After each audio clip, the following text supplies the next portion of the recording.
So we're back talking about Canada's drug problem with filmmaker Aaron Gunn, who's got two exceptional videos on YouTube. Canada is dying and Vancouver is dying.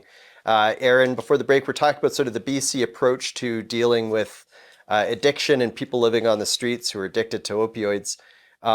With the BC model, they're basically giving out free drugs to people. But one of the things that's shocking in your video is you show how these addicts are taking these free drugs, selling them often to kids in high schools and junior highs and that. And then they're taking those dollars to go out and buy the real drugs, which they actually want. Could you tell us a little bit about that?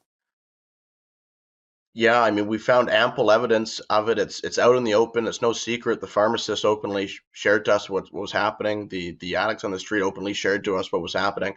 Specifically, what's going on here is they're being prescribed the so-called safe supply, which are powerful addictive opioids, hydromorphone, brand name Dilaudid. And then what they do, because they're not addicted to that specific opioid, they've kind of graduated up to fentanyl.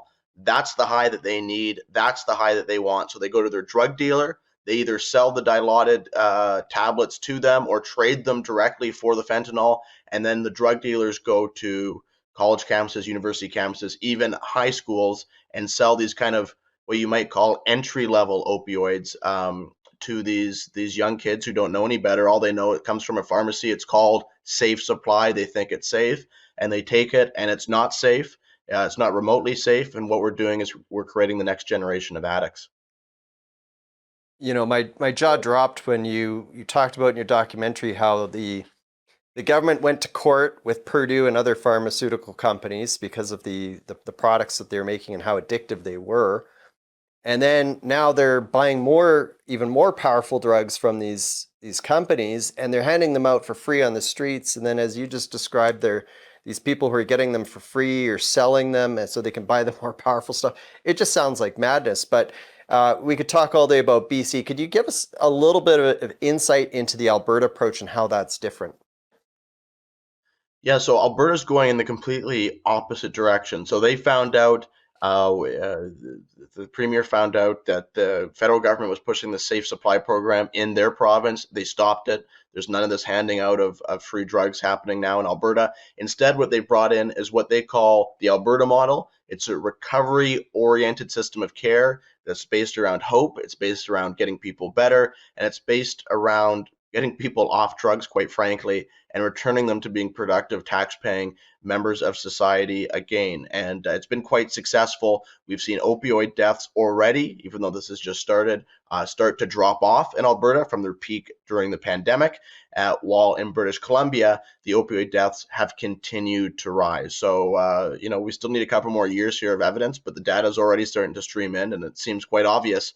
Maybe it's not surprising that when you enable drug use in one province while disincentivizing it in another, you get different results.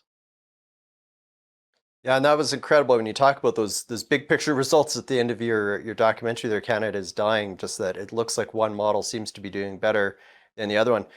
Just quickly in Alberta, if you still want access to safe supply, I believe there are still these safe injection sites or whatever around the province. What is it that's available? How do they actually deal with people? Well, what's not happening in Alberta, which is happening in BC. In BC, you can walk into a drugstore and they'll basically give you a pill bottle full of this so-called safe supply. It's basically tablet heroin, and you can walk out and then you can do whatever with the drugs. That doesn't happen in Alberta. They do still have safe injection sites, but I also know they're Mhm. using those safe injection sites to try to direct people that come through those doors to treatment, as opposed to having them run like they are in BC by these kind of pro-drug activist groups who don't get anybody into treatment. So it's there's still some level of harm reduction, but or what's called harm reduction, but compare that to BC, where that's all they're doing, and so it's quite a shocking difference between the two provinces. Aaron, you've done fantastic work on this file. I think bringing these issues to light and tying together a bunch of loose ends so that people can see the full picture. If viewers want to learn more about your work, how can they see what you're up to? You can check out all my socials at aarongunn.ca, and you can watch the video for free on YouTube and Facebook.